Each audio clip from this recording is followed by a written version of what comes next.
the Fully Geeked.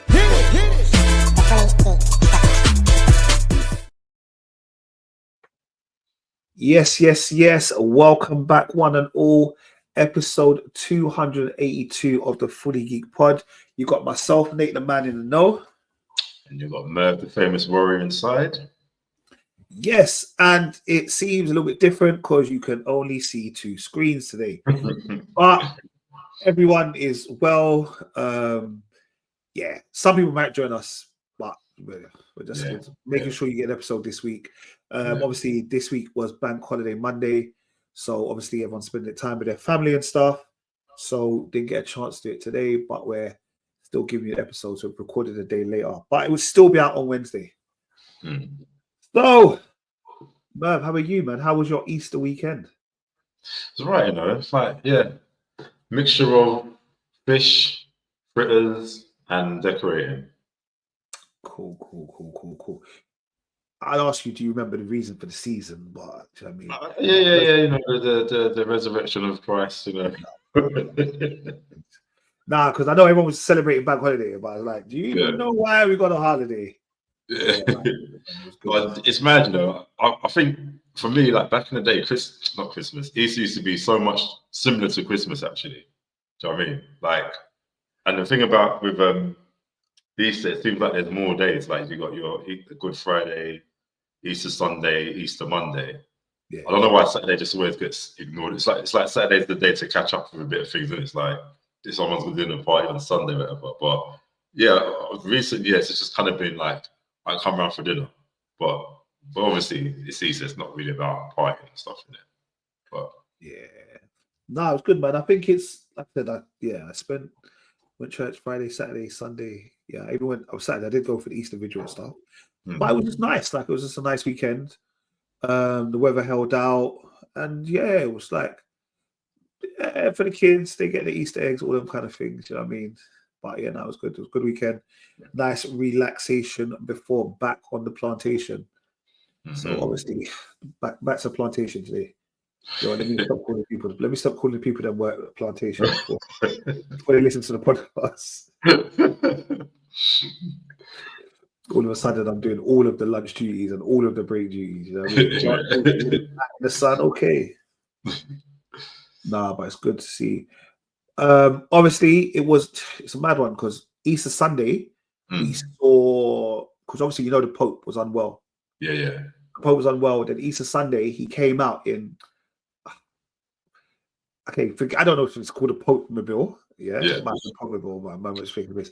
But so he came out Easter Sunday and he was like waving to the crowd and kind of like spoke, but didn't speak a lot, but he kind of spoke. And then what he had said was read out. Like, I waved to everyone. They woke up on a Monday morning to hear that the man died. I was like, what? No, but I saw him yesterday. Like, obviously, I didn't see him. I was like, no, but he died yesterday. But yes, apparently he died of heart failure and stuff. But obviously he was unwell for a little while. Which then, randomly, it made me go and watch the film Conclave. So I know we had spoke about Conclave months back and it was winning loads of awards. But I thought it would have been a perfect time for me to actually watch Conclave and find out how they go about choosing the Pope.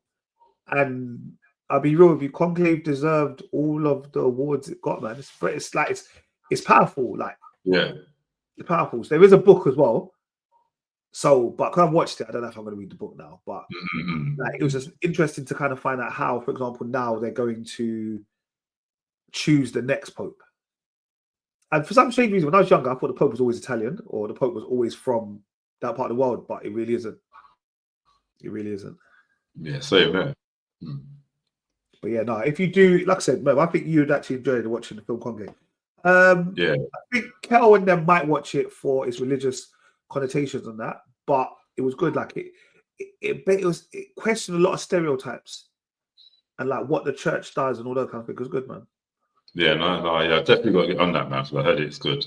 Yeah, it's definitely good. I think, like I said, it's good cast, good actors. Yeah, it was good.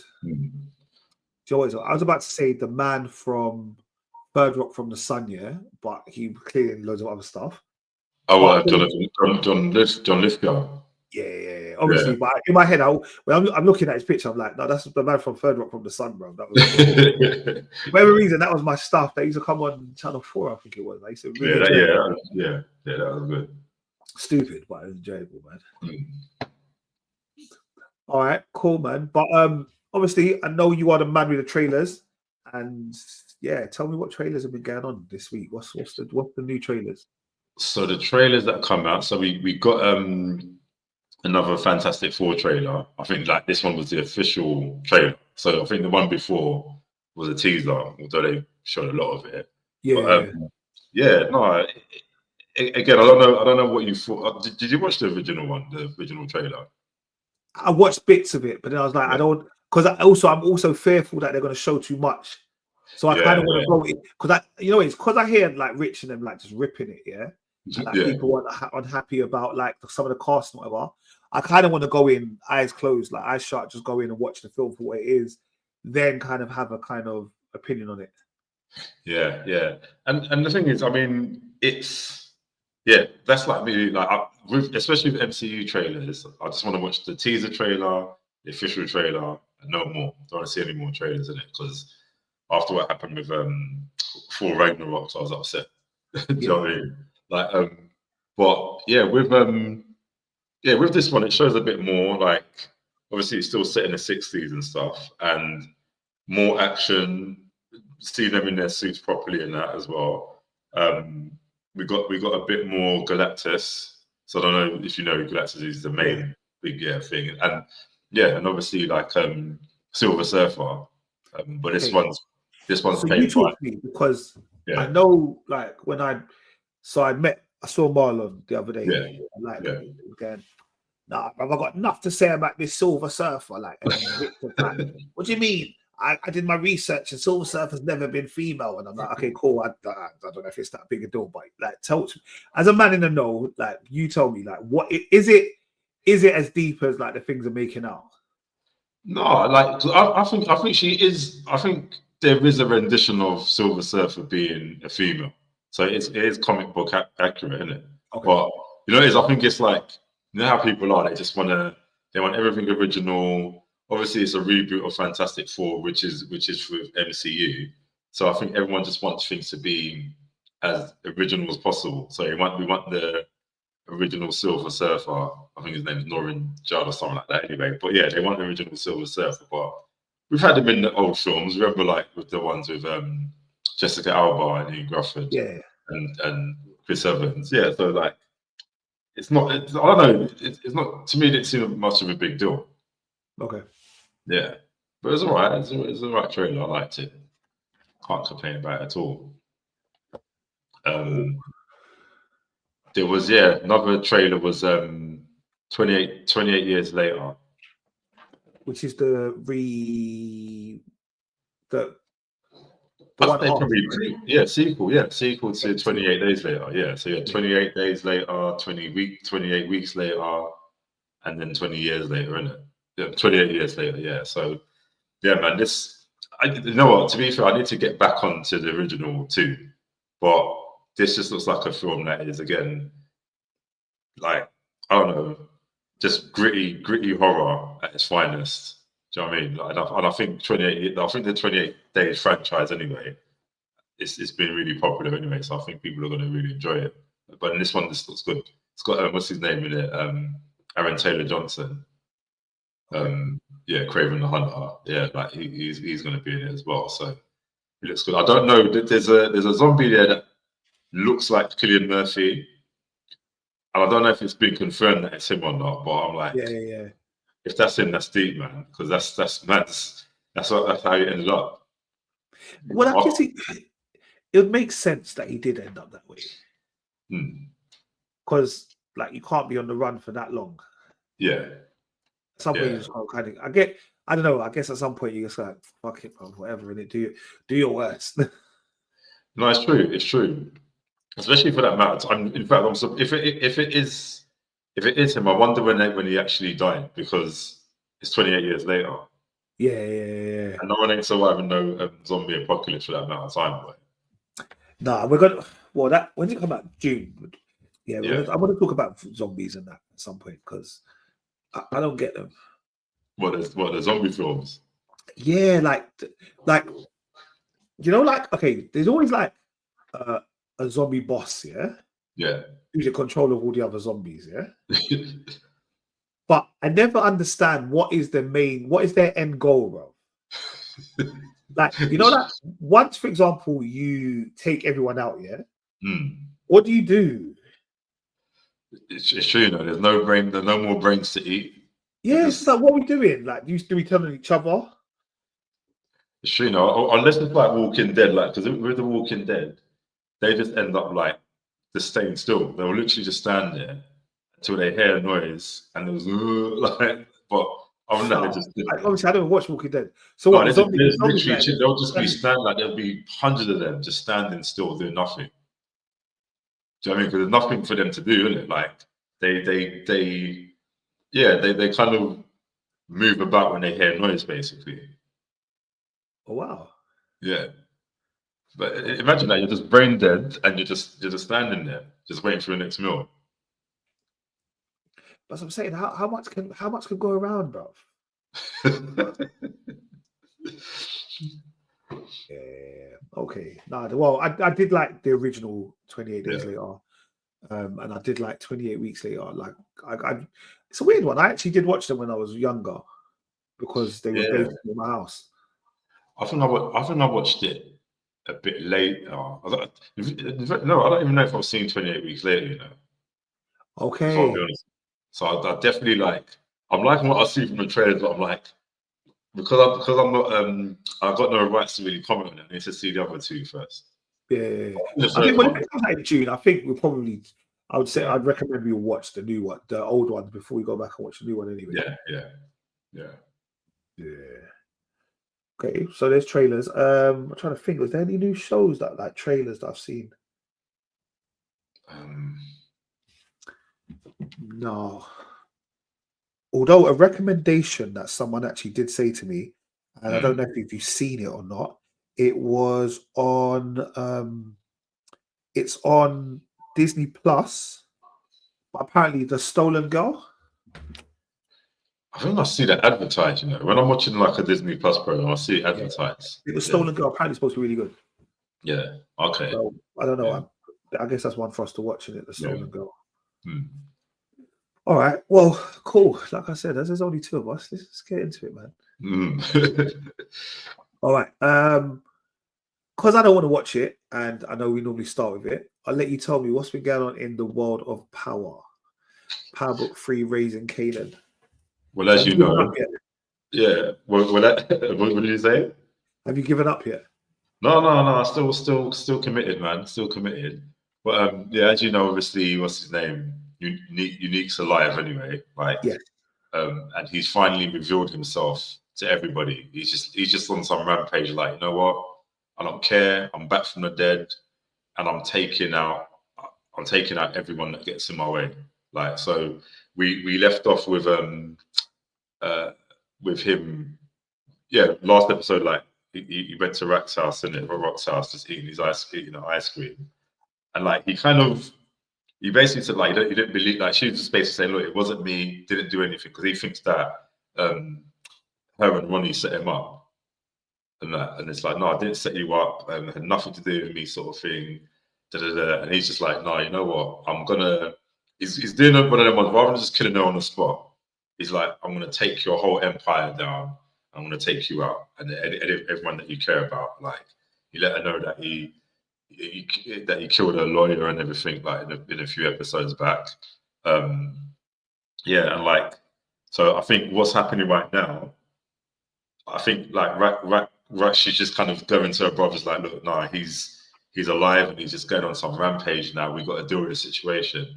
And she's gone to Sal, and he's kind of like, look, let's not be too hasty. Let's not do anything that will kind of disrupt business and whatnot. And he's trying to convince Marvin to get rid of Rack, and like him take charge and stuff in it. And Marvin's not having it because obviously he's loyal.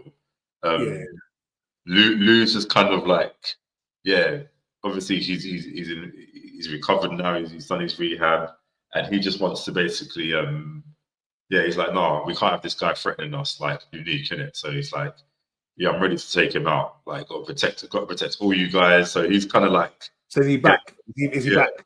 yeah. But you know what? It's like I didn't feel convinced, innit? Like he still seems to be the more passive one out of all of them, innit? Yeah, but remember he was passive. But remember there was a little bit of a gangster about him, like in the Yeah, I feel like it's well, disappeared completely though. To me, he feels like the sweet boy now of the family. yeah. I mean, he's just in a love triangle. Well, not love triangle, because the producer girl he's talking about, she's just like, look, I just want to know where I stand because I don't want my heart to be broken. Whatever. Like, if you want to do your thing, that's fine, but let me know. And he's like, no, I'm feeling you. So I'm like, okay, that happened quite quickly, falling in love with her. Yeah. You know what I mean? So, and then how it ended basically, like their mum's dying, innit, of like kidney failure sort of thing. I think. Yes, the grandma. Yeah, or cancer. That's it. So where she asked Marv and Lou to basically end it for her, they couldn't do it. So she had Rack and her had a little heart to heart, and yeah, basically she just stayed with her. She ended it. Who Rack did? Oh, Yeah. Rack like euthanasia. Yeah, but she done straight to the pillow, and like she done like an injection in it.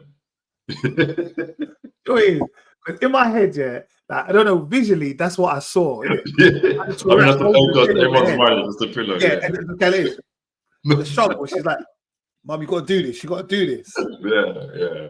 So yeah, she just stayed with her, held her hand, and it just ended it. So it was quite. I think that's the most.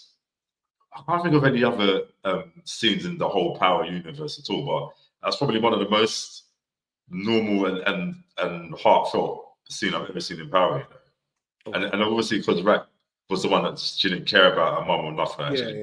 Yeah, it was kind of like poetic that she's the one that ended up doing it, but it wasn't. She didn't do that from malice or anything like that.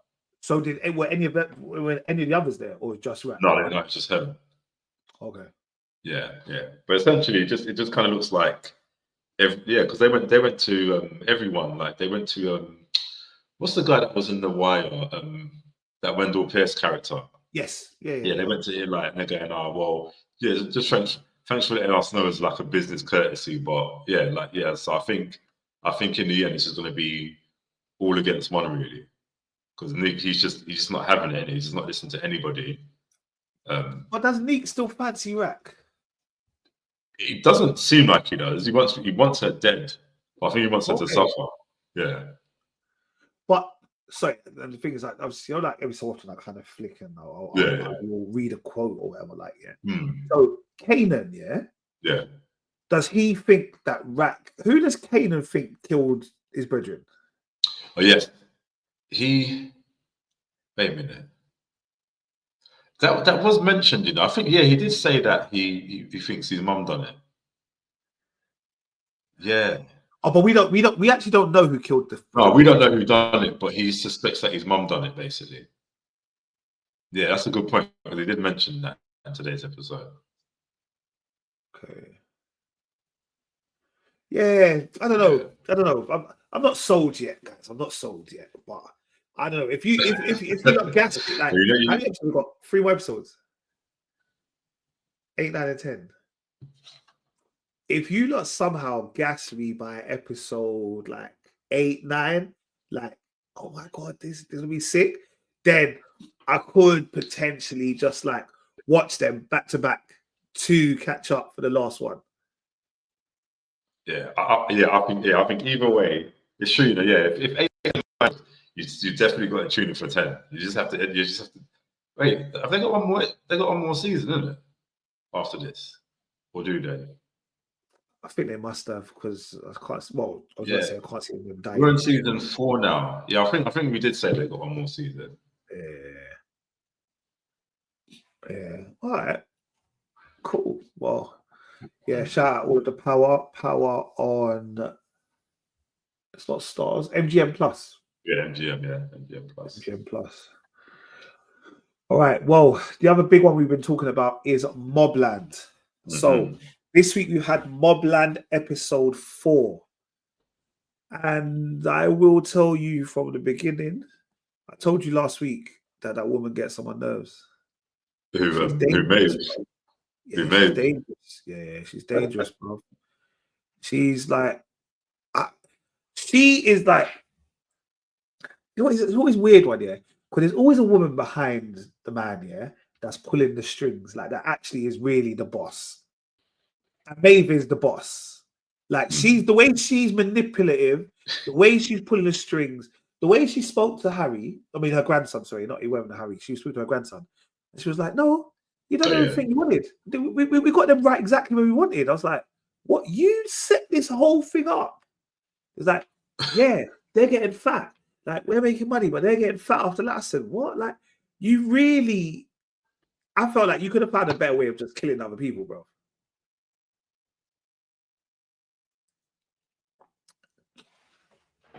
Sorry, Merv. Sorry, your internet was cutting out. Can you Yeah. you there?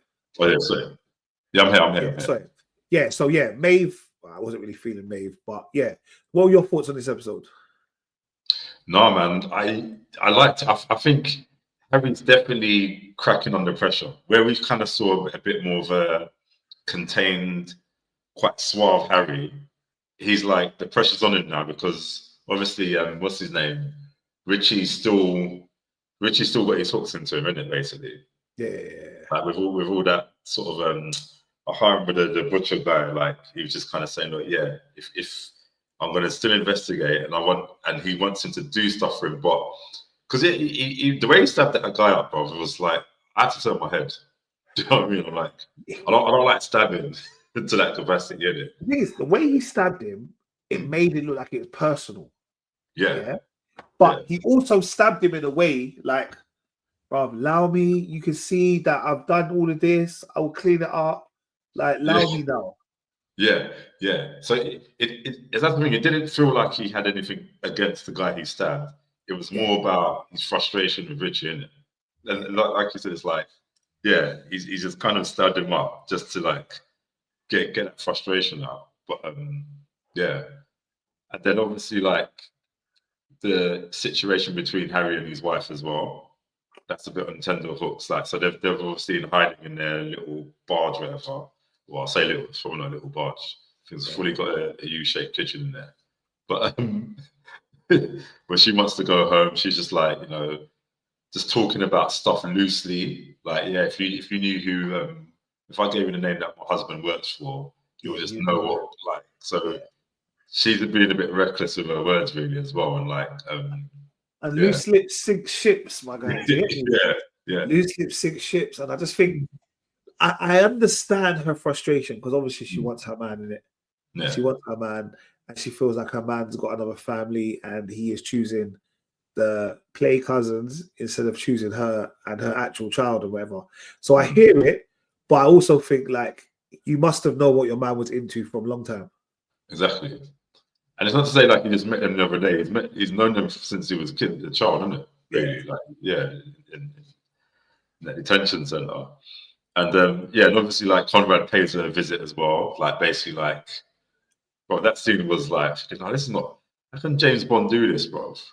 Do you know what I mean? Yeah, I mean, technically it makes sense because he's a bit of a player anyway. But it was just creepy, innit? It was just creepy. Like, Yeah, but we found out. Do you remember the guy, the that worked in the detention center or the prison, the youth center, the prison one? Where remember he looked at the guard and he was like, he sensed he was a little bit shook, but he wasn't sure what was going on. oh yeah. So like, and he was asking Kevin, like, Kevin, Yeah. do you remember my man? He was Yeah, like, no, who's that? I don't remember him. Like, yeah, you can plainly see Kevin's lying. So, yeah. and then obviously, I think he was the one that like he sexually assaulted them, innit? Yeah, basically, yeah. So I don't know if he sexually assaulted both of them or one of them or what. I don't know, but yeah, I was like, oh, the man's is a proper wrong and like so. But I also think like maybe I don't know, it's childhood trauma, I guess. But I just think if I'm a gangster now, yeah, and this is the guy that kind of violated us, like as a child, like, I'm taking him out. Yeah, even he's just waiting for that perfect moment because he could basically up until now he could have done it at any point. Yeah.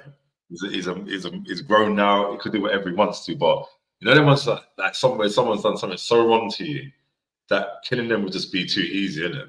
I reckon. I reckon he wants to let it stir a bit, do what he has to do until that.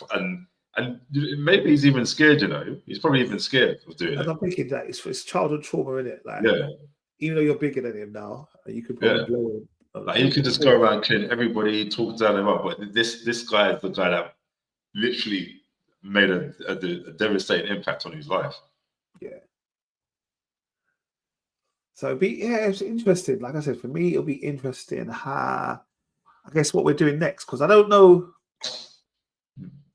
Like I want the story to kind of progress a little bit. Do you know what I mean? I also think Richie's a bit of a madman though. Like, well, how are you asking all of the Harrogans to come to Tommy's funeral? Like, I don't get it. Like, that doesn't make sense. Like, I want all of you there. Yeah, it must be some sort of gangster code, isn't it? Do you know what I mean? Man wants all the ops, the whole ops. Unless you want to take them all out in that one This is it. Yeah. This is it. So I don't know, but definitely for me, Maeve is the one to watch, because I don't know what she's dealing with. I don't know what she's dealing with. She's a bit devious. And I feel like she's playing the same character, but a good person in 1923. Oh. She's always like kind of just behind Harrison Ford saying, like, "This is what you've got to do." This is like so she's playing exactly the same role, just in a different time, different setting, everything. Yeah. Or just a good guy, really, or a good woman, I should say. Also, sorry, I didn't get the storyline with. It could be the daughter-in-law. I don't know. The one who, do you remember the one who had the? Oh, Bella. Yeah. Yeah, it's like she's doing some.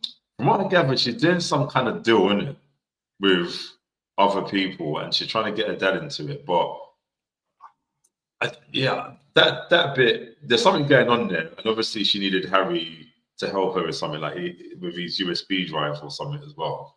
But I think where he kind of thought he resolved that issue, she's like, "No, it's not over yet," sort of thing. And he's like, she wants to. That's what I mean. Like, she's like, you can't. There's no helping some people.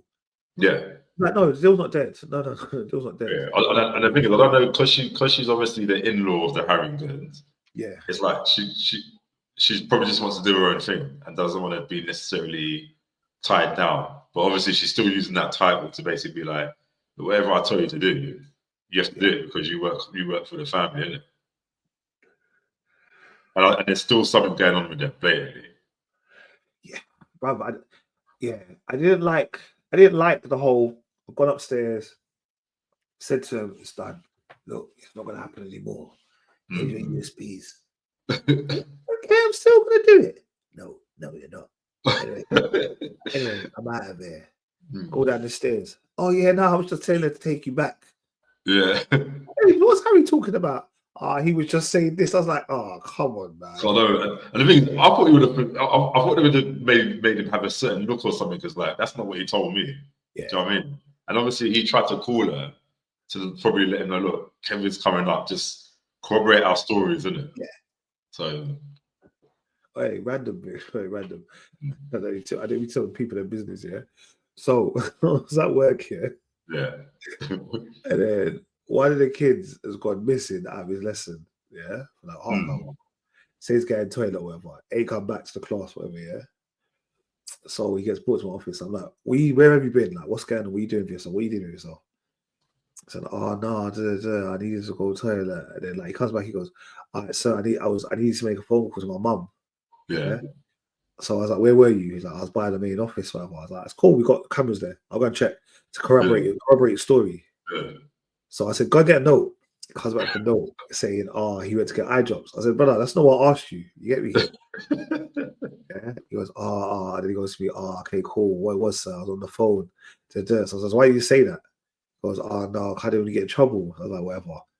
I said, all right, you know what? Pass your phone, because I want to see last number down to see if I can verify. Why? When the phone unlocked, was we on messages? It said, I was about to say my whole name, Like it even says, if Mr. Nate, the man in the know, contacts you, can you tell him that me and you was on the phone and it was private business? I said, what? I said, nah, you see these kids, yeah, bruv, the man probably tried to lie. And then, that's what I'm saying. That's what he wanted to do. He wanted to just corroborate the story. Yeah, I That's couldn't bad. believe it. I said, yeah, I said, you're funny. I'm not even gonna switch with you, bro. Like, you get me? This is good enough. That's crazy. Yeah. But yeah, Mobland. All right. Talking about Mobland, gangsters. So there was a program that was on BBC. I think it's still actually on BBC. Yeah, it is. Yeah, it's still BBC. So, but I also know the episodes, you can watch all the episodes on iPlayer or on Sky. Yeah, or like that. And that is a program called This City Is Ours.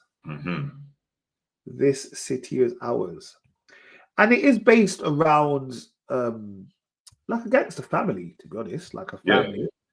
And the kind of spiral about who, like, the main character, as with all good Sean Bean programs, slap him on the poster, you know he's going to die soon. Bro, do you reckon he gets more money for it? Or like he gets paid for the whole film, but he's only in like 12 minutes or something? I don't know.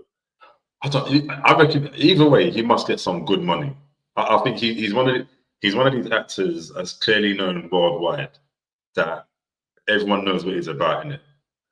Do you know what I mean? Like, and that's what I love about him, because obviously he could do something as big as Lord of the Rings and Game of Thrones, and he could just be in this tiny little British drama that probably the rest of the world won't know about, innit? And until it gets still might.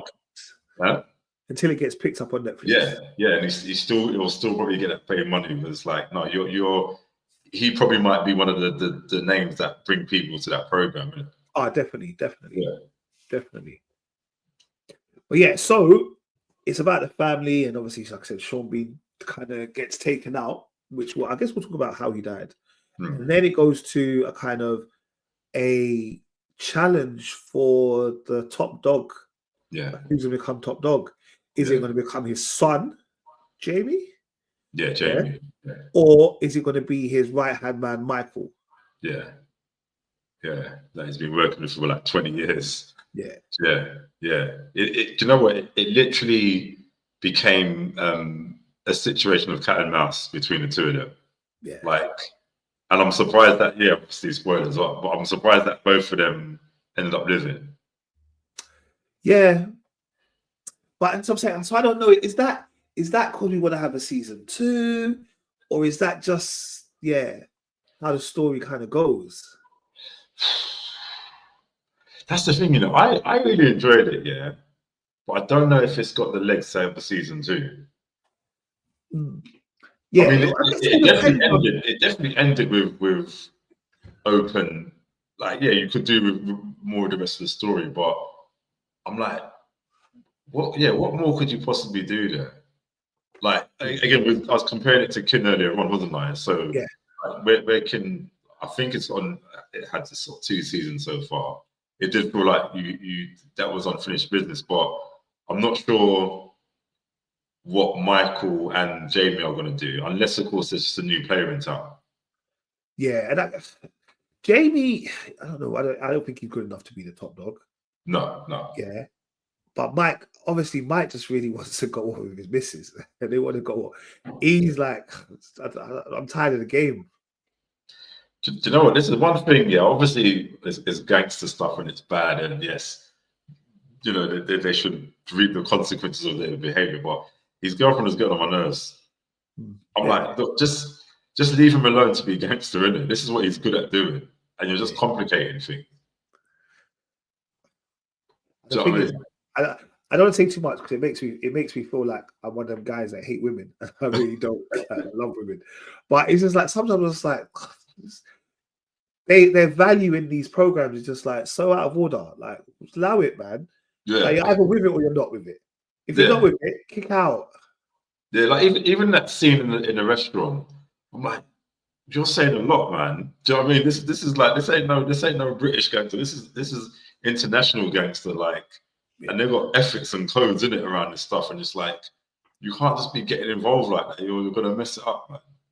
Yeah. But I did. No, go. No, I did love the way it ended though. Banksy. Yeah. Yeah. Yeah. Check it out. thought, you know what? That was sweet because that guy, I can't remember what the guy's name is, but he deserved every bit, every part of that. Yeah. Because he was just rude. It's Ricardo. Rick? Yeah, Ricardo, I think it is. Yeah. Yeah, but you know what it is? It was unnecessary rude. Yeah. Yeah. It was unnecessary rude.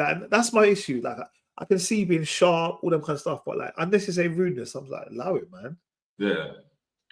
And I'm surprised he just went to his car like that on his jack, you know. Like it just felt a bit weird. Like normally with these kind of guys, you have to have a ring of protection around you 24/7. But I guess they all kind of think they're invincible, innit? Mm-mm. But even he changed his tune. Yeah. Like from in the first couple of episodes where he's like, "Oh, Mike, we only work with you," and da da da da. Then he became like, "No, you owe me this, you owe me that. Da, da, da, da. You don't pay, you get me. Your kneecaps are gonna get blown away," kind of thing. But you know, I think where Michael was, he was just kind of. Michael just seemed to be on point with everything. And again, like I said, his girlfriend was getting in the way of his compromising his decision making. Obviously, where they got robbed as well, like the 50K or 50 bags that got robbed. So everything was happening around him. Where no matter how like cordial this Ricardo was with him, it's like, you know, business is business, and you're not meeting deadlines and stuff. So therefore, you know, you're not going to take me for an idiot or those that I work with in higher places. I will say that the whole sequence about the lost heroin, yeah, and how they found it up in the top of the laundrette. Yeah. Then the guy takes it. Then he's driving around like he sees them in the background. Then just takes off. And then I was like, okay, brother, now you really have lost it. He's doing a high speed chase on motorway, brother. I just where are you going with this? You can only end one way, bro. Yeah. I felt so bad for him because it's like, yeah, we can go anywhere in the world, didn't it? Like he thought it was gonna be free, man. Yeah. It's good though. Like I said, I felt for that kid though. I felt for him. Yeah. And I liked it. You see, there was a lot of dialogue scenes. And, you know, I'm about that, innit? So it's like, yeah, it wasn't just kind of mindless sort of fighting and action or anything. It's just, yeah, it was literally like a family of gangsters, really.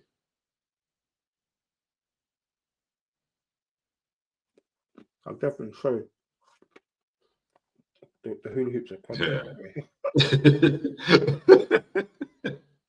But no, I can't remember the main actor's real name, but obviously we just saw him in Black Mirror. And like you know that episode where what episode of Black Mirror was he in? The guy with long hair, the Scottish guy that was the game, you know, the game one. Yes. Where he had and he was one of the detectives, isn't it? And he was bad cop basically, isn't it? So I thought, just as the back of that. And I've seen him in loads of things, but he's always just been a side character, really. So I feel like some of them. We'll talk about one particular side character. Although he's a main character, like he was a side character and a lot of stuff, like. And I just think his body of work is amazing without ever having to be like the main star. Yeah. Are you talking about the one they killed at the beginning? No, he wasn't even in this one. He was actually in Sinners that we're going to talk about later. Ah, okay. Yes. Because he used to be in Skins, but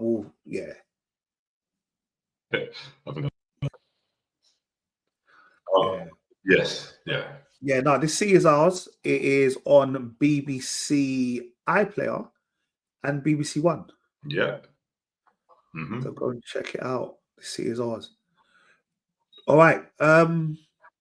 Let's do season finale of Daredevil. Yeah.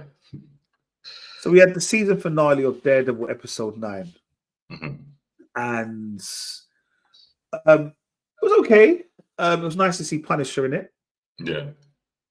So Punisher's back, and Fisk has gone full mayor mode, and he's telling anyone who wears a mask and is a vigilante, will be dealt with the full force of the law, or not even his law, basically, not even the law, his law.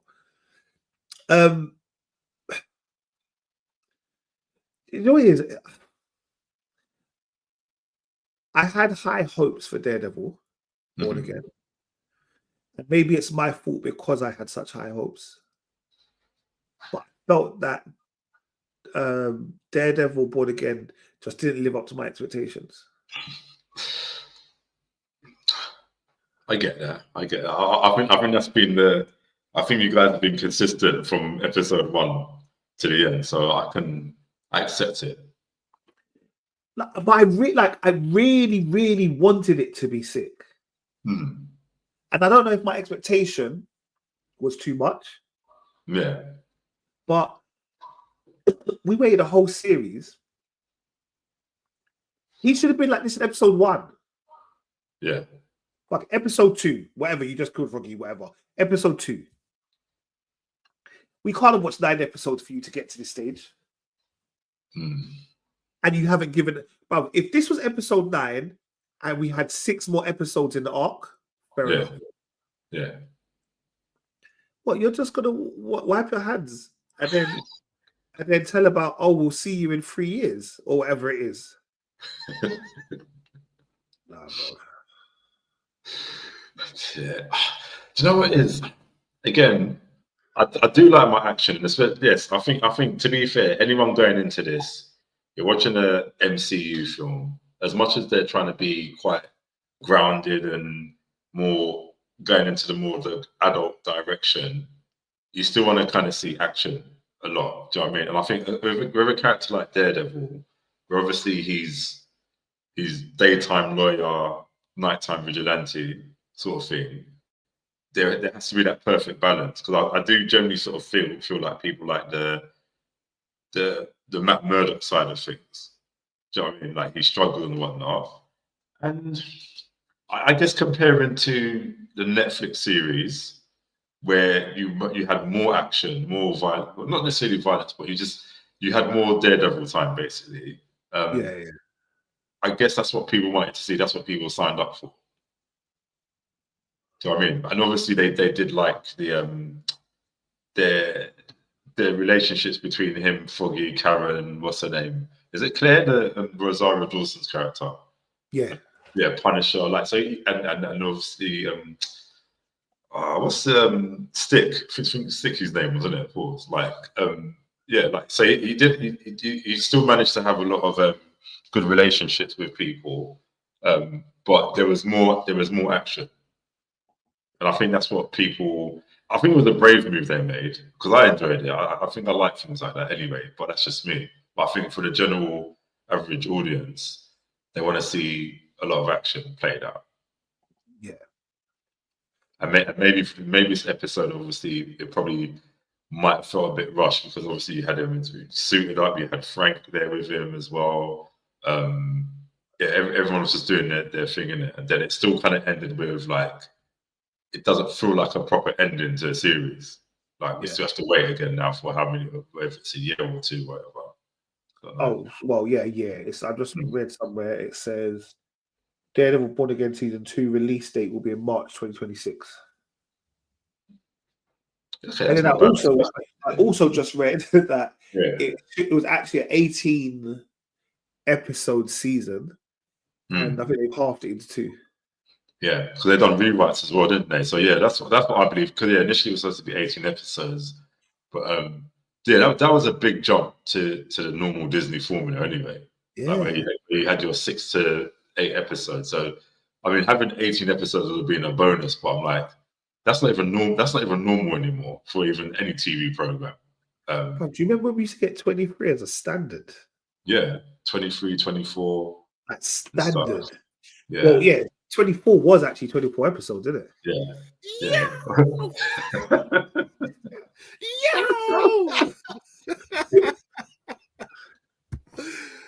You can't just come in like that. No, you can't just come in like that, man. What up, bad people? Who is this guy? Who is this guy, bro? You know what he's doing, you know? None of us will get vexed because of that entrance. That's the thing. What it do, guys? You know what you're doing, yeah? I'm early, yeah? Everything we spoke about, yeah? Yes, you're 44 minutes I want to early. talk about this. I want to talk about that. Where you been, bro? Bro, we're gonna call ambulance, bro. We're gonna call ambulance. No, I ain't gonna lie to you, yeah. Like when I called your phone, you didn't answer. I was like, okay, what's going on here, bro? Like, you know, like I was gonna start making phone calls. I thought, like, you know what? Maybe just man's full of sleep, whatever. Nah. There's a few, you get me? No worries. Yeah, we're just talking about Daredevil, man. Yeah, man. Daredevil. You know what? It wasn't as bad as we're making out. Do you know what I mean? It could have been better, 100%. It could have been better, but it was all right. It was an okay ending. It was okay, but I'm not looking forward to next season. I'm not like, oh, I can't wait, or blah blah. The action scenes were the way Frank Castle was going on, the way he was moving was pure militant. Just pure knives in throats, knives in nose, knives in eyes, knives in teeth. Like he didn't care. I'm poking you. Pause. Do you know what I mean? What do you say? I don't want this sort of fancy stuff, whatever, innit? Like, yeah, man. Yeah. Like you're dying a slow death. Like I'll stab in your ear and leave you to bleed out. Do you know the ones like? Yeah, and obviously like Kingpin ripping that guy's face off. Oh my gosh! How can we forget? That's what I messaged in the group saying Disney. Like, so I said Disney, not because it's like necessarily a great episode, but I think not only is that the most violent thing Disney's ever done. I think that's one of the most violent scenes I've ever seen. Anyway, it looked disgusting. I don't think because it's practical effects as well. It looks real. Yeah, I thought the camera would go away. And you just see his head mashed up on the floor. Yeah, like you see the jaw. Like, yeah. The jaw was discombobulated, yeah. And I just thought to myself, you know what as well? I was more shocked the fact that they had all of those people around him just standing there watching. Like, not he one of them can do that. Do you get me? He can kill whoever he wants, like whatever, innit? But he did it openly, like I'm letting all of you know. And they were all standing there looking mad uncomfortable, but they can't stop looking. Yeah, they're just like, okay, we've just seen the mayor of New York. That's what it was. We saw the mayor just with bare hands. Bare hands, you know. No, whoa. Yeah, he took it deep, man. Proper. Yeah, so like, you know what? It was okay. It was an okay ending. Mm-hmm. Obviously, see all the vigilantes that Kingpin caught at the end. Do you know what I mean? And the Punisher doing his thing. You get me? So obviously, if it's only the one thing I'll criticize about this episode was that stupid post or mid-scene credit where Punisher's like, yeah, what's your name? Like, I thought, no, they're not going to do something so obvious like that. They can't do, and they've done it. Like, who in their right mind, knowing who Punisher is, will go near him? Who in their right mind? First of all, why is there only one guard there? There should be 4 of them at least. Come on. Get me? Yeah. I don't think I saw the post-credit scene. Oh, you didn't see it? Oh, you didn't see it? Bro, you know it frustrates. You know what frustrates me, yeah, when it says like there's 8 minutes to go, yeah, and then it finishes or whatever, yeah. I'm like, I'm not sitting there watching 8 minutes of credits. Like, shout out the executive producer, shout out the guy who holds the light, all of that, yeah. And your name's on there, and brat. But I'm not going to stand there and watch it because I'm not going to read it. So it always like I see thing, I'm like, all right, cool, it's done. Let me just move on. I'm sure there's an option where it said skip credits, and then we'll go straight to the mid-scene credit thing, you know. Bro, once I see the music, I think it's done. No, I thought to myself, last episode, classic MCU formula, there has to be a post-scene credit in it, or mid-scene credit. YouTube. So have you guys spoke about Sin already, innit? No, not yet. We're saving that till last, man. Come on, perfect timing, baby. You know the formula. Well, what we've done so far is we've done Power, obviously. We did Mobland. Daredevil. Mobland was sick. Yeah. Yeah. We did the City is Ours. The That was City on Ours. BBC. You know, I didn't like it. You know, I watched the first. I didn't like it. I didn't like the. No, the do you know what it is? acting. I'm gonna be honest with you. So we've jumped it again, but get through the first episode, maybe even second episode. Yeah, I watched the second episode. It gets sick. Okay. I still don't think you'll like it. I don't think you'll Yeah, like I saw the first 2 episodes. Like, nah, this is not for me, man. I'm forcing it. I'm forcing it. So it is. I know it is. It's some old school family dramas, but it's like it's that quest for power, and there's a lot of things that you just make yourself like, bro. You lot are the authors of your own destiny, bro. You lot made this like go wrong.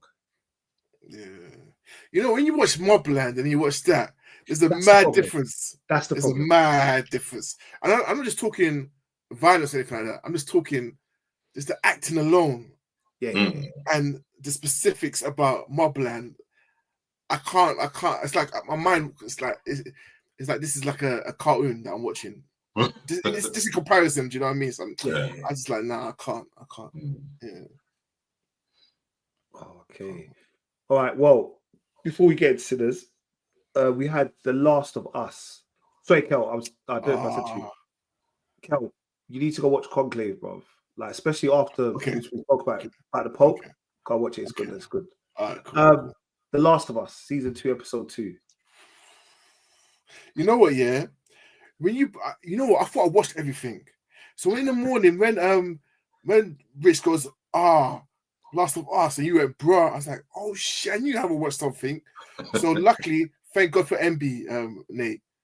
On the train this morning, boy, I was like, doop. I was watching on the train. I couldn't finish it in time for work, so I watched the rest at lunchtime. Bruv, best episode.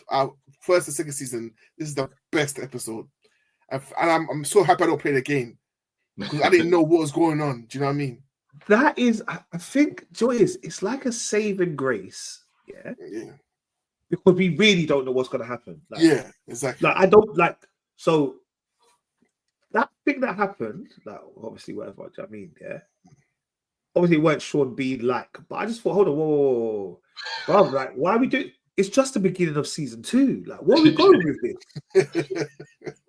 And it wasn't even like you made him get sick, yeah, and his sickness might last 2 episodes, yeah. That person was taking like it was too much, man. But let's start at the beginning. Go to you. Let's start. Or Merv, you want to start or no. no? Because like it was just like the start of it all, like the whole.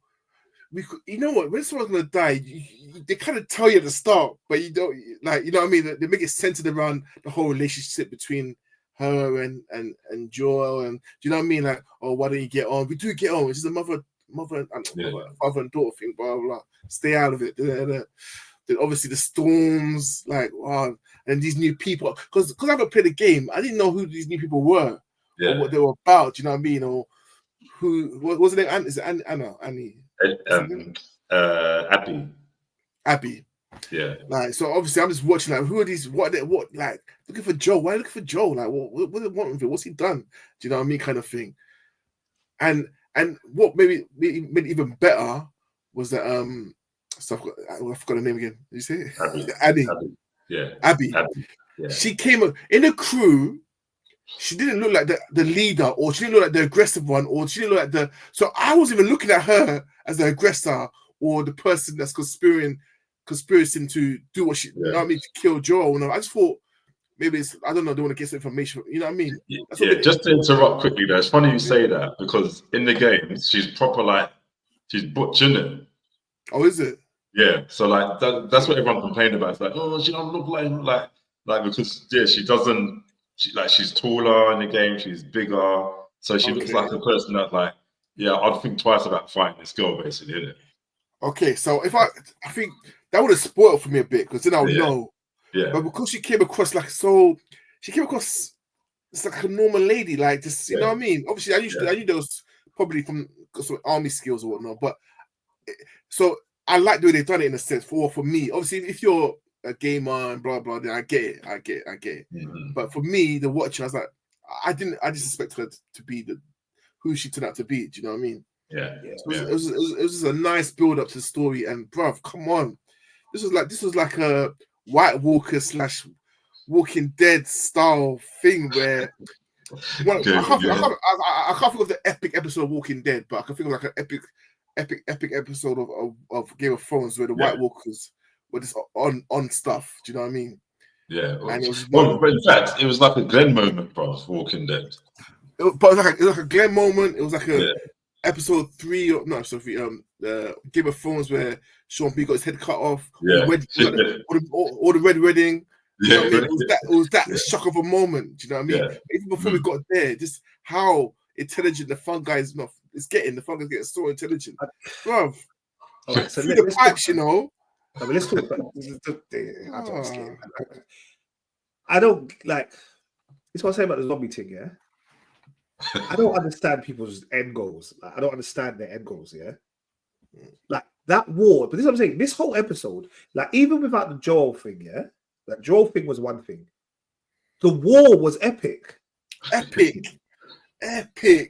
This was like Lord of the Rings, Game of the Thrones stuff, bro. They had the thing like, okay, now drop the barrels. Yeah. Boom.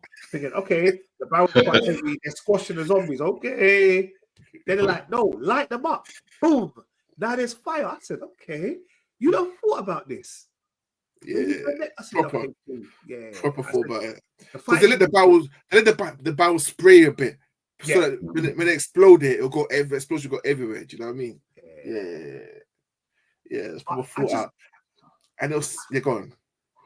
Yeah, I don't know. For me, with zombies and stuff, like obviously you man watch these things more than I do. I'm like I said to Merv earlier, I don't know what the end goal is. What's the end goal? With the fungi, you mean? Or like with the zombies. And just to conquer the whole world. Like there should be no humans left, and the world will be theirs. And you know what I mean? And then you do what, bro? They don't know. They probably don't know. They probably get bored and start eating each other or whatever. Do you know what I mean? Yeah. You know what I mean? But like, it was so sick. Where what's the big one called? The click out of the big. Yeah, I don't know what the name is, but yeah. No, because I did my research on this. Hold on 1 second. But it's so funny when Joe's brother saw them going in the direction. Tommy was like, nah, what's going on there? And you're right, he goes, nah, it's a breach. Man, run down there. Breach. Well, he thought it was finished, bro. He's ready to meet his maker, bro. I was like, nah, there's no way that this is escaping this, bro. But where did dogs come from? I was like, brat for the dogs, bro. Yeah, but so they're called bloaters because they're bloaters.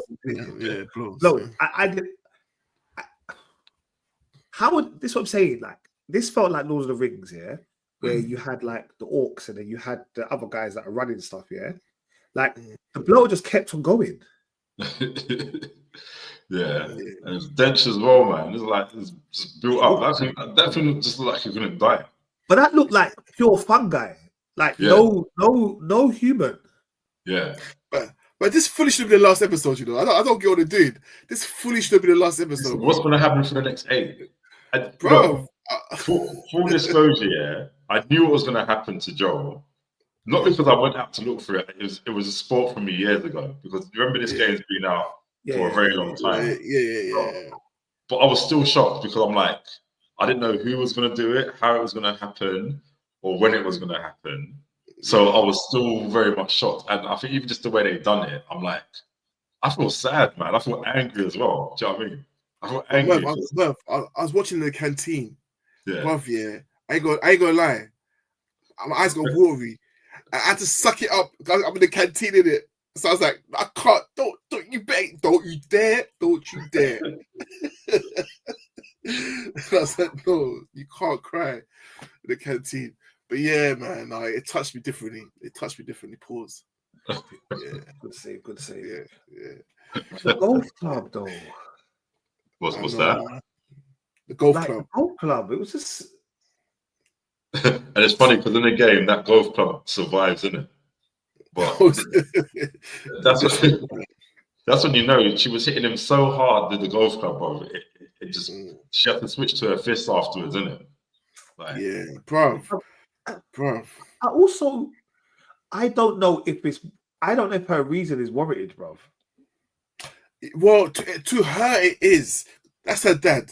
She doesn't know. I don't think she knows the backstory of what was going on in there. So she just knows the guy came in, killed everyone, including her dad. So she's on a revenge tip. That's all she cares about. But that's what I'm saying. I'd have preferred you asked him. You know, like, you're gonna kill him, but let me find out why, and then I'll kill you. Yeah. Like, not gonna change my mind thing, but let me find out why. You know when you've had this revenge in your heart for so long, bruv, and you see the person that's killed your 5 dad. years, isn't it? Yeah, it's like 5 years. Because remember, bruv, he saved her life. No, but that's what saved her life, no, bruv. That's what I'm saying. Like, at some point, you got to realize that. Hold on, you can't all be bad. Yeah, there must have been a reason.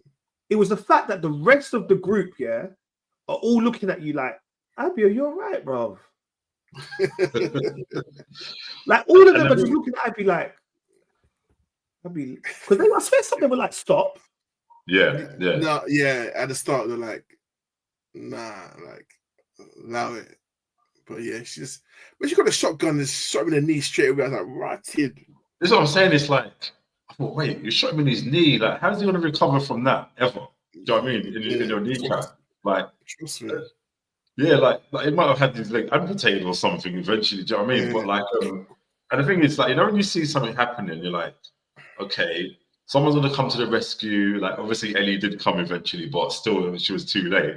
But it's like, right, they're not like, because basically from that moment, I don't know what happens for the rest of this skit. And I'm not going to find out. I'm gonna stay away from everything. Yeah, but I'm like, all right, no, like, he might die, but he's gonna die a lot later in the season, whatever thing. And I'm like, okay, someone's got to stop this now because man's on his last legs. And then when she got the thing, I'm like, okay, he's still alive. He's not legit, in it. Like, well, yeah, but I'm like, this ain't no superhero movie, bro, or TV series. Like, he's gone. And he's just doing that thing with his fingers, like tapping on the floor, bro. That was. Yeah, man. No, listen, that's what I'm saying. It got me. Huh?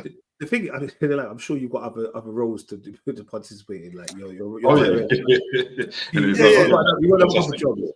Yeah, he's got so much. I think this guy's got so many films coming out. So I'm like, bro, after it happens, like, this guy's got too many things going on anyway, man. Yeah, he's alright. So go on. No, you go. No, I was gonna say the thing.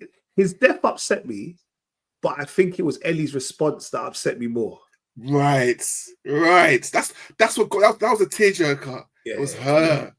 Especially after how she was last week. Get up, Joe, get up. Yeah. Get up. Last week here, where I was like, "Oh, you're a little bitch, man. I hate you." Yeah. Like, no, get up. I was like, "Nah." And then it's the fact they just turned around and just left them, bro.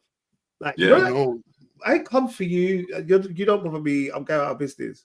Our sole mission was to kill Joe. That was our sole mission. We've done it. Yeah, and she even sort of said as well, like when she was saying that like how Joel just killed him, her dad, and just walked past him. So it's kind of like mirrors what she believes that Joel done to her dad, isn't it? Like, I've killed you, mean nothing to me. Just go about my business, basically. That's what I'm saying. What makes it worse? Because what's her name?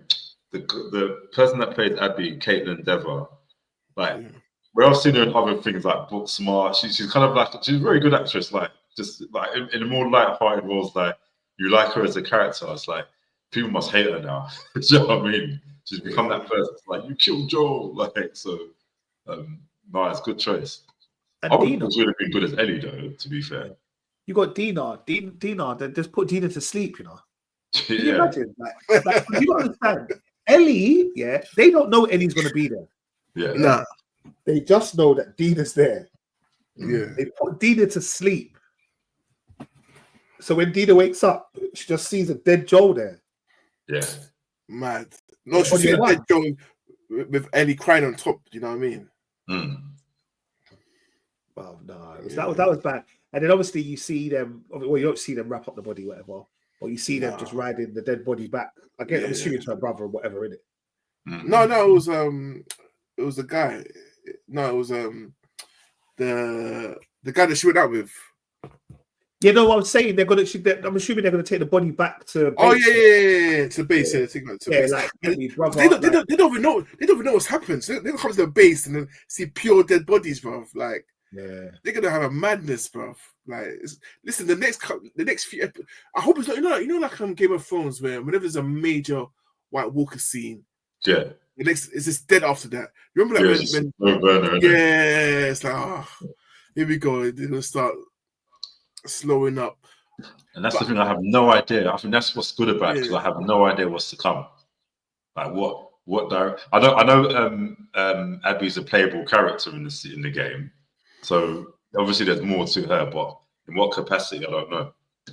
Yeah, because I think Alina heard everything with like where they're from and stuff before she went to sleep. Yeah, I think they disclosed like what they are, where they're from, and why they're killing him. Right? I think she was awake for that part. Yeah.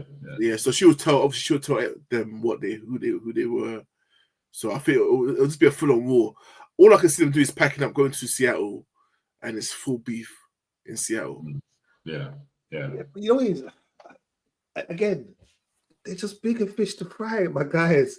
Like, I know they're doing up ops when there's other ops outside. Yeah. That's what I mean. Because these clickers are not messing about, bro. Yeah, they don't care about your internal. Hide it underground, bro. Under the snow, the freezing cold. They're just there, just waiting. Just chilling, boy. Literally chilling. As war, they were sick, bro. That's what I mean. That's the kind of like we're like. You surrounded. You think there's nothing there. Then all of a sudden everyone stands up. You're like, all right, they're there. You turn around, they're there. You're like, what? What? That is full proper tactical army stuff. That's what I'm saying. Like, for their brains to be taken over, how is the fungi this tactical? Mm-hmm. Yeah, no, it's a living organism, so it will have some intelligence. The fact they can infect you and control you is intelligent alone. Do you know what I mean? Yeah. Well, yeah, we were discussing it at work obviously today. Like some of the watched it. It's no. But it takes the ants to the highest point of the tree where there's moisture, so it's intelligent enough to know what to do. You know what I mean? But that's what I'm saying. But that's why I was asking, like, the end goal, because like obviously you know the ant you're doing it. You know what your end goal is, isn't it? Yeah. Like the zombies just taking them to the wall, bro. They were climbing up the wall, fam. Yeah. While their bridges were on fire. The thing is, and there's no way you can avoid them because, like, the fungi, it goes, as we saw, it goes through the pipes and stuff. So it's like, no matter what you can do, it always detects and know where you are eventually. Yeah. You know what I mean? I'm saying, you know my stance that way. Take me, bro. I've got a fight, bro. Maybe be the first clicker, you know.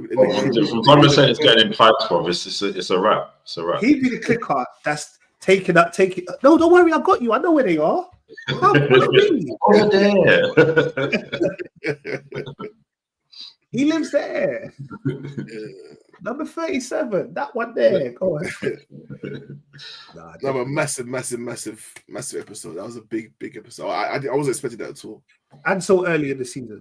So early. Like, I was like, wow, this is a finale. Like, if this was the finale, I'll have no qualms. I'd be like, wow, epic ending. You know what I mean? So, and I guess that's the difference, because this is a computer game and not a film or a book. Yeah. Because if it was a book or a film, that would have been the season finale. Yeah. Or if this was Game of Thrones, this would have taken you 8 episodes. Yeah. But you wouldn't have seen the zombies. Like, do you know what I mean? Better shadows. Yeah. Oh gosh. All right. Yes. So yes, please go and watch The Last of Us on Sky Atlantic. Comes out every Monday morning, 2:00. Yeah. Which leads us on to what can only be described as one of the films of the year, made by Ryan Coogler, who also did Black Panther, and that is Sinners. So, how were your thoughts on Sinners? All right, once again, we do spoilers. Or we say fuck it? don't know. Whatever you decide, man. It's hard to talk about it, not with spoilers, Yeah, but no. it's hard to talk about spoilers. Um, Spoiler alert, guys. I don't think we can talk about spoilers. That's fine. That's no problem with me. All right, so yeah, if you haven't already watched the film, you can press pause now, go watch the movie, and then come back and listen to the Sinners part when you've done it. Yeah, man. That was your 3-second warning. Guys, what were your thoughts on Sinners? Go on, man. as you said, man, like, yeah, probably one of the films of the year, if not the film of the year. I loved every moment of this film. I can't even. I know it's been described as like a kind of horror / kind of whatever, but to me, this covered so many genres. Do you know what I mean? It actually did feel like to me like a horror musical, if anything, in a good way. Do you know what I mean? Like, as you say, Ryan Coogler, Michael B. Jordan, and even Ludwig Göransson. That trio, that team, like when they're together, there's nothing that they can't do, man. Do you know what I mean? Like, obviously Ludwig is the composer, and that does the music, innit? And he done it in Creed as well, like the Creed films. But no, man, this obviously, yeah, we didn't spoil it. So even like the first part of the film, just even the journey where Smoke and Stack, they come back from Chicago. They want to open up their new jukebox sort of club. Even just from those like that first kind of 30 to 45 minutes, I was already invested in that film. I didn't need anything more to happen, like where it went to. That alone was like I'm interested in hearing the story about how these brothers, these twins, create a club and will it be successful or not, and just their journey how to get there. That was amazing to me. Like even when what's his name, Preacher Boy, he was playing the guitar in the car, and like Stack was just like, whoa, like I did like I felt his excitement in it. For that was sick. I think you're right. I think there were not lots of movies in one, but there were lots of different things. Like you said, you would have been happy watching it with just Stacks and all of them set up their club. You would have been happy with them have set up the club and then seeing how successful they were, and they might hear a little bit about backstory about Chicago. Yeah, like it was sick before you started to see everything else that was happening. Yeah. And then when you saw all of that happening and it tied into everything, you was like, "Raw, okay, this is 2 hours plus, but it's gonna feel like it's not 2 hours plus." Do you get me? Yeah. Like there was at no point. You know me, I'm a man that can fall asleep at any point. So. It's hot, it's warm, it's dark, bro. I can fall asleep, bro. No, it's dark. That's it. Yeah, bro. My eyes were open. And Joe it was as well. And I said, I don't even want to nearly fall asleep. I'm keeping my chair upright. You know, normally my chair is reclined, bro. Yeah, but I said, no, I'm sitting up, bro. I'm watching this. I need to take it in. Tell the truth, though. Tell the truth, Nate. He jumped to the first scene, innit? He jumped. Yes. I know they jumped. Oh, I flew, bro. I flew. When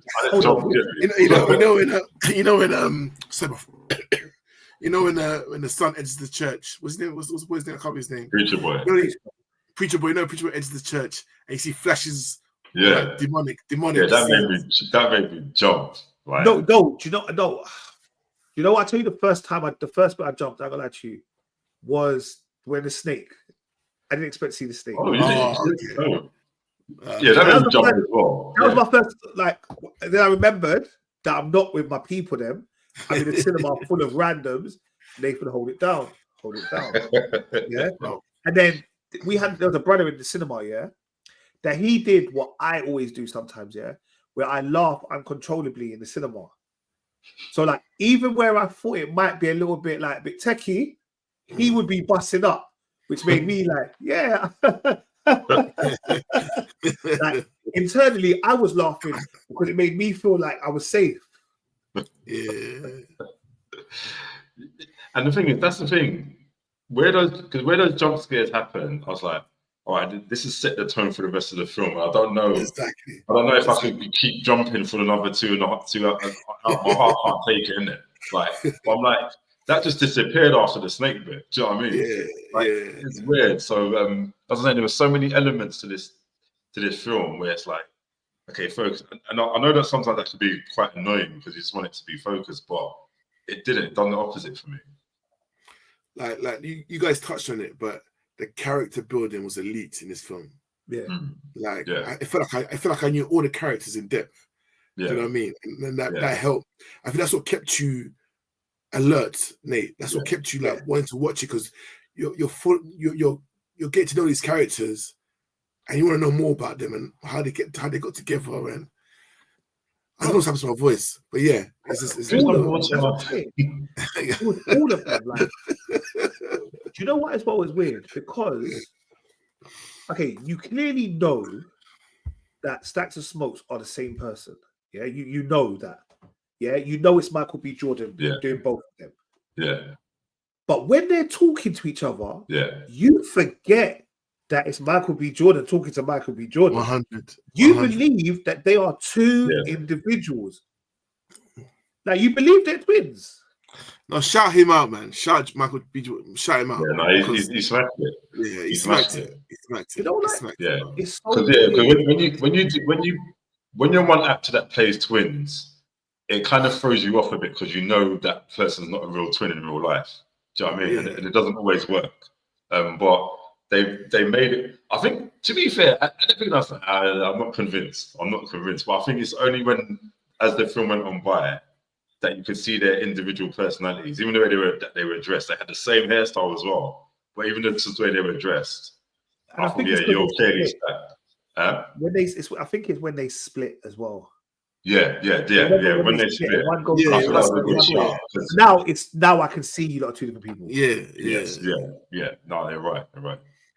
Yeah. No.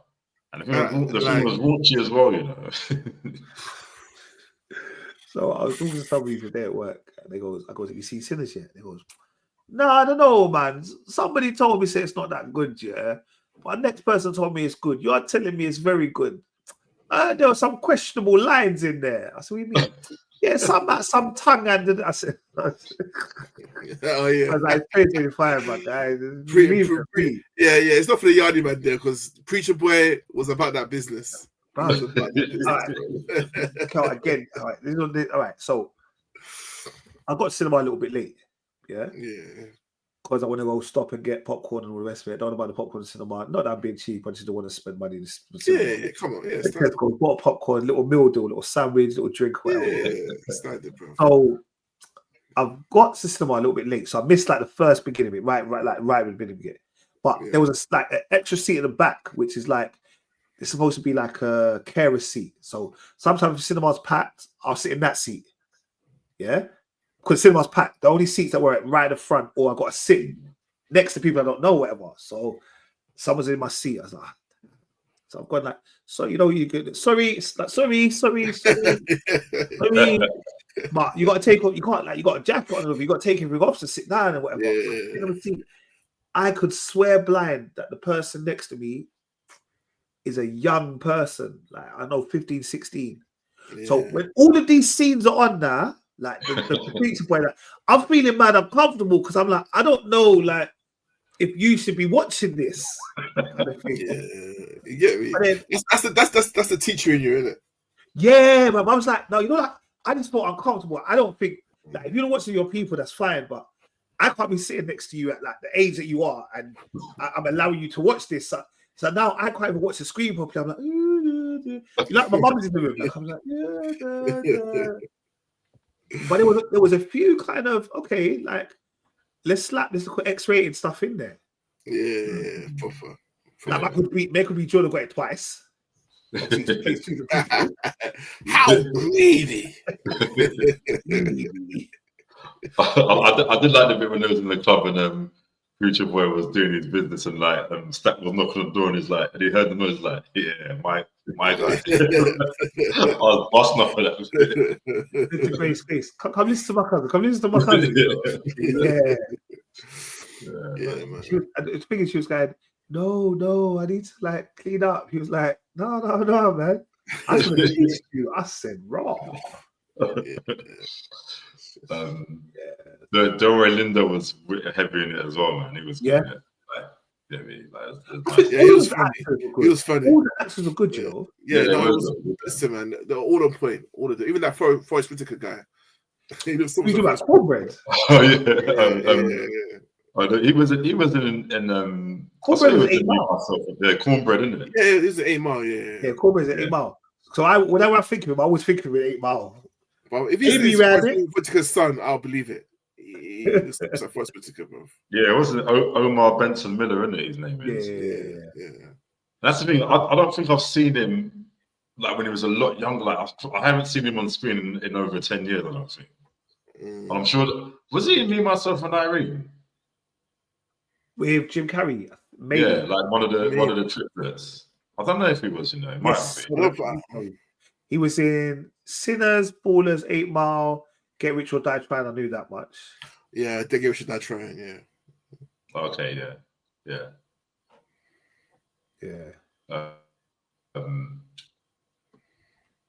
But all right, you know who else when the film. Sorry, go on, man. No, what are you going to say? No, I was going to say another person. I think I'm going to give a special shout out was to Jack O'Connell.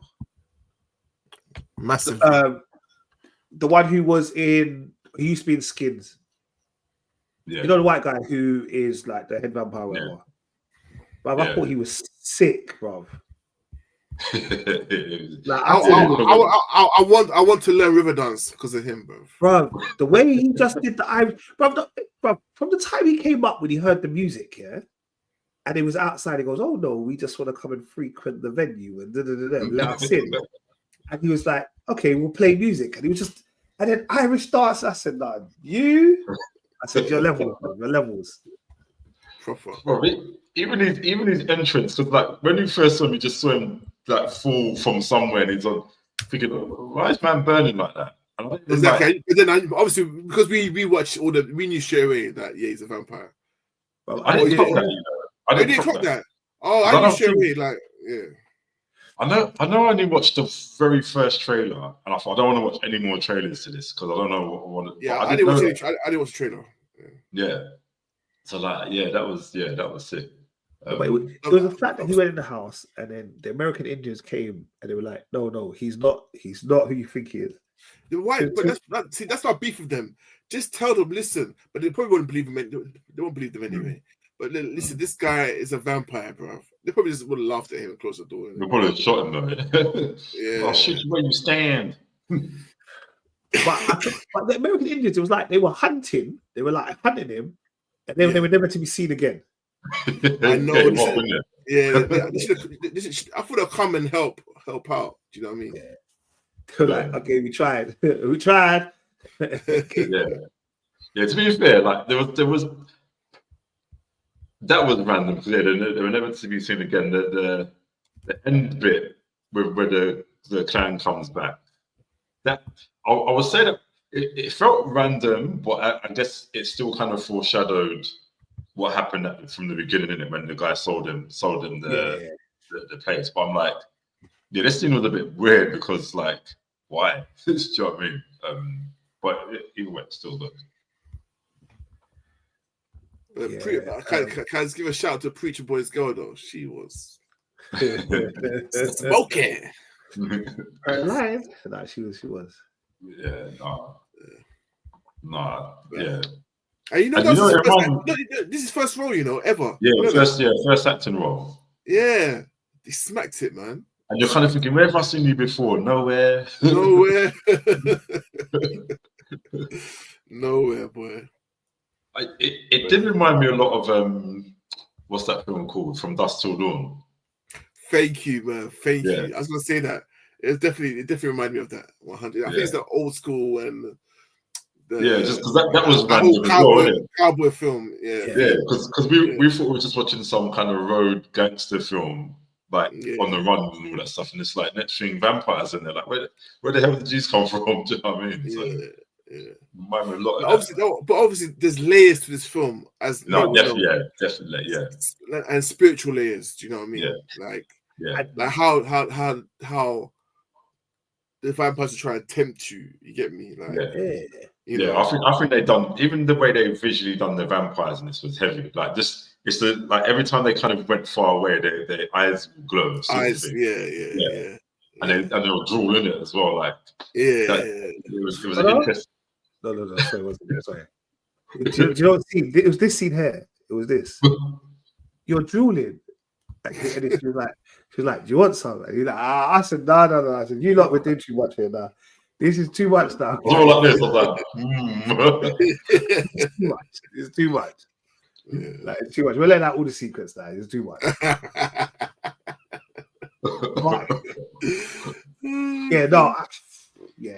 And the thing is, I think possibly like you could probably do Sinners alone, like with all of the different levels, the layers, all that, a 45-minute pod just on Sinners and the different like levels that what was going on. Because we're only touching the surface with some of them, if I'm honest with you. Yeah.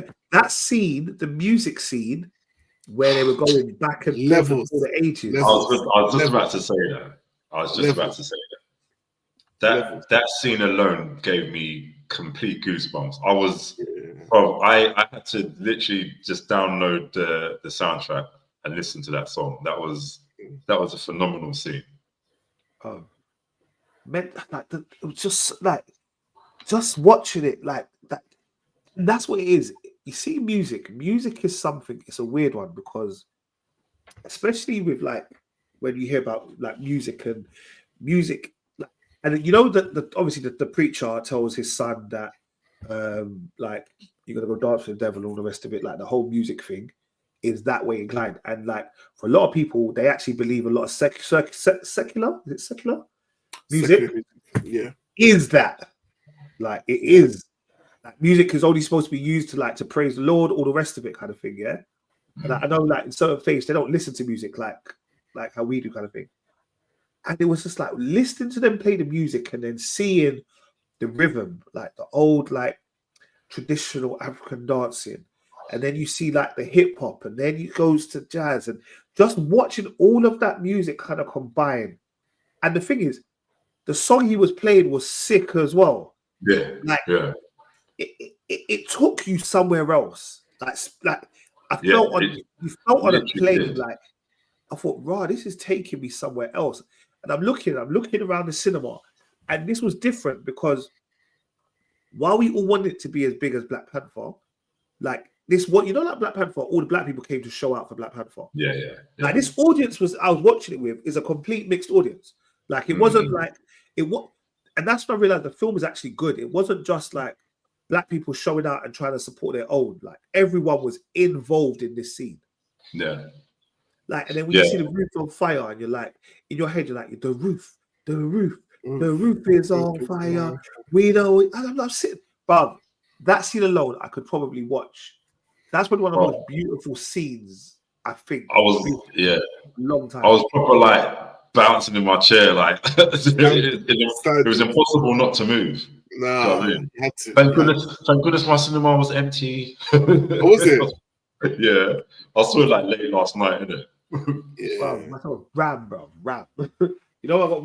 Mine was 50-50, man. Yeah, mine was. And it got a cinema. I think it's the first horror film to ever get a cinema score. You know, so it's probably done levels, man. Like imagine that the first out of all the horrors in cinema history, this is the first one to get a cinema score. The part, like the spiritual part that got me was like when they'll say the Lord's Prayer, and then all the vampires start. I was like, no, why are they saying it? No, they should be saying the Lord's Prayer, man. But it's so real. But it's so real because Nate said me some things, bro. They know the scripture better than anyone. Wow. You gotta remember, they were in heaven. They know they've seen God. They know God. They know the scripture better than all of us. Do you know what I mean? Even when and it's weird, you know, because because the main go on. No, no, you say it. Go on. I was gonna say when Satan was tempting Jesus, he used scripture to tempt him. Yeah, you know what I mean. So like, it's real. And that's the realness about this. I loved it, man. But go on, man. And then, like even like his motivations, because he just basically wanted everyone to be united, no matter what color, background. He just wanted everyone to be united. Thinking, oh, a vampire with some sort of moral compass, isn't it? Thanos today. It's basically Thanos, man. A good motive, but you know, I have to kill a few of you. But even Whoopi's character, Annie, and the fact that she delved in the spiritual world, but she understood the spiritual world. And obviously, she gave Stack. She's a witch. She's a witch doctor. Yeah, that's what I'm saying. But like, she even her, she was like, no, they can't come in. You can't let them in. Like the vampires want to come in. They want you to let them in, and that's almost what it is. It's like Satan wants you to tell him to come and get me. He ain't just trying to attack you. He wants you to say to him, come. Who will tempt you, and then you'd be like, okay. All right. And then he'd be like, okay. But you know what I loved about it? Like these are all the stereotypical vampire, like the garlic, you know, the holy water, you have to invite them in, the sunlight. But it wasn't corny. It was a stereotypical things that vampires hate, but it wasn't corny at all. Because she thought they were, what's those things that she described them as? Is it hacks or hags at first? What's that? And then she realized, when as soon as they think from garlic, she goes, no, these are vampires. Like, Bro, did you think that Preacher Boy's woman was a vampire when they said like the garlic? And she was like, I wasn't sure. But I tell you one thing before we get there. He deserved that slap, that gun buck, though. He deserved it. Shut your mouth, man. Like, we're in a real situation. Ain't trying to convince your older cousin. Man. She's my. But if you're in there for 2 hours, shut up, man, and let her eat the garlic. So when Smoke's gun bucked him in the mouth, I was like, shut up, man.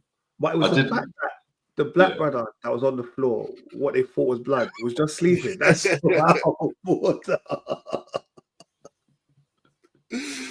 When he was knocking on the door, he was knocking on the door. And that's what I think was good about it, was there were bits that still made you laugh. Even in the madness, there were still things that you could smile about. Definitely. Cornbread, they were funny. Even Cornbread's whole scene about wanting to come back in, it's like, let me know. You didn't need permission before. Just come in, and it's like, no, but just give my money. To me, I think I'm definitely going to go watch it again. I'm definitely watching it. 100%.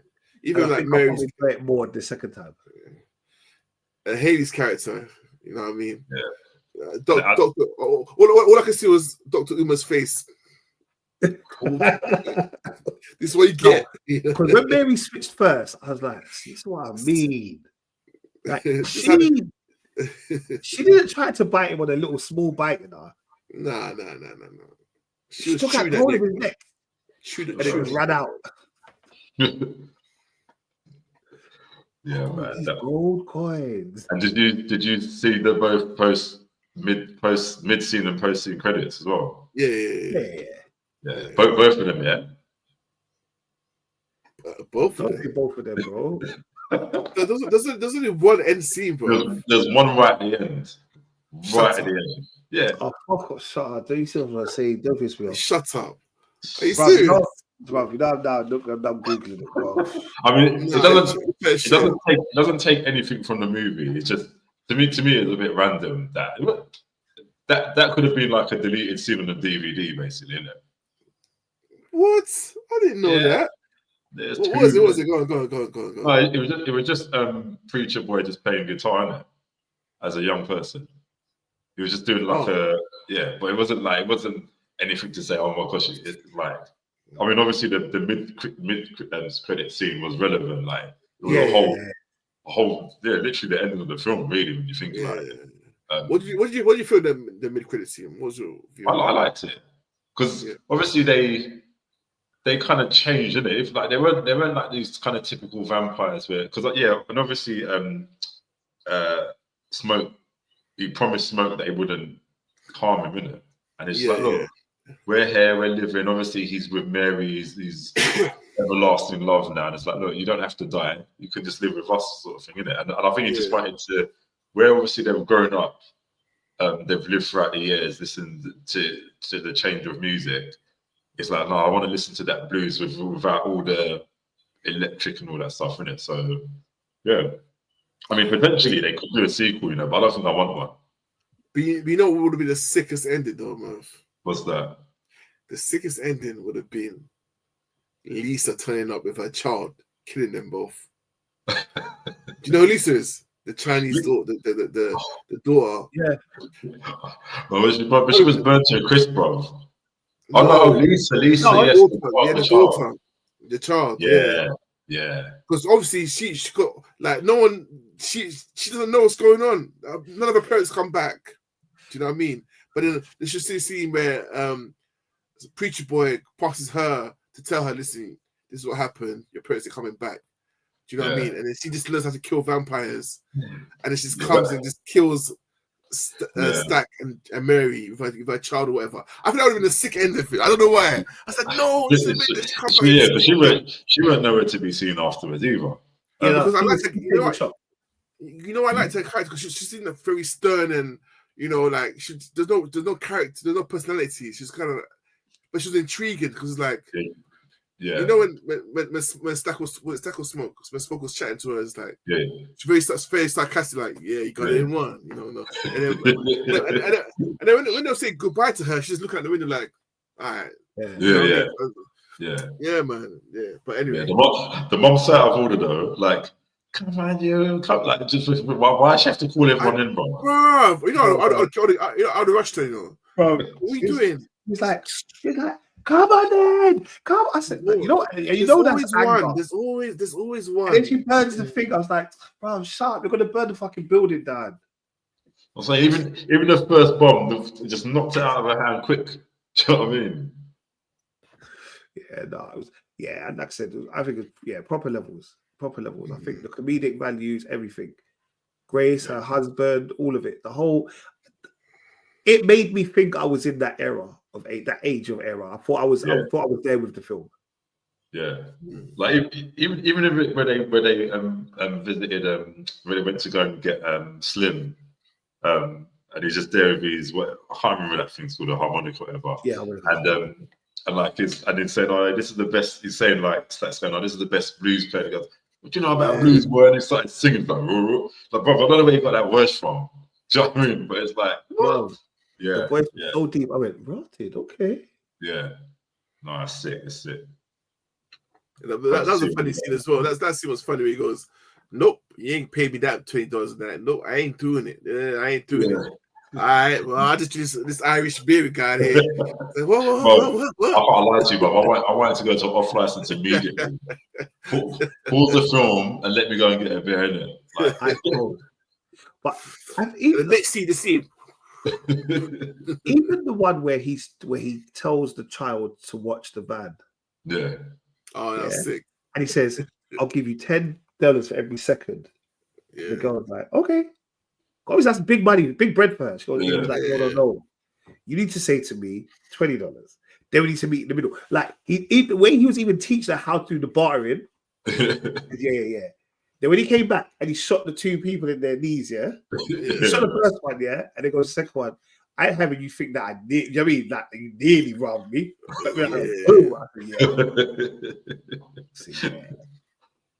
Oh, man. They just paid the man, He said, "Yeah, you're gonna have to look after those two." I said, Yeah. The only thing was, it then shocked me that later in the film, they were like, "We're gonna run out of money." Yeah. Because the way they were flashing cash at the beginning, I was like, how can you run out of money? Yeah, it's true, Yeah, that's why Smoke just wanted like real money in it, and like say, look, these people like they're not rich, they just want to come out and enjoy themselves. Just take what you get, man. And did you realize that Smoke couldn't roll anything? Yeah, he got shivers, right? Or so, Yeah, I don't like know. smokes as much as he smokes, he doesn't. Someone else is always like doing his cigarettes and stuff for him. Yeah. Remember, he at the end he's trying to roll this thing and he can't do it. Oh yeah, for real. Yeah. I think that's like from because he went to the army in it, so I think that's like a PTSD or something from the army or something. Yeah, man. Nah, man. A1, man. Nah. Shout out to Ryan, man. Shout out to Ryan. Yeah. Right, man. Sick. Definitely. Like, please do go. Apparently, the next film he's doing is X-Files. That's what he said. Yes. X-Files. Yeah. Bro, I like it. I like the fact he keeps on changing genres. I respect it. Show your versatility. That's it, man. That's it. X-Files gonna be mad. But guys, please go and support it. Sinners are in cinema everywhere. I saw there were a couple big actors arguing about like people making outrageous comments saying like, "Oh yeah, you only made 60 mil." I can't remember who it was. It was like, "Why are you saying that, bro?" Like, Adam Sandler came back and said, "What's your beef from saying that? Yeah, what's your beef? Like, why are you making that the title? Like, just give them props and leave it there. Do you know what I mean?" Exactly. Yeah. But yeah.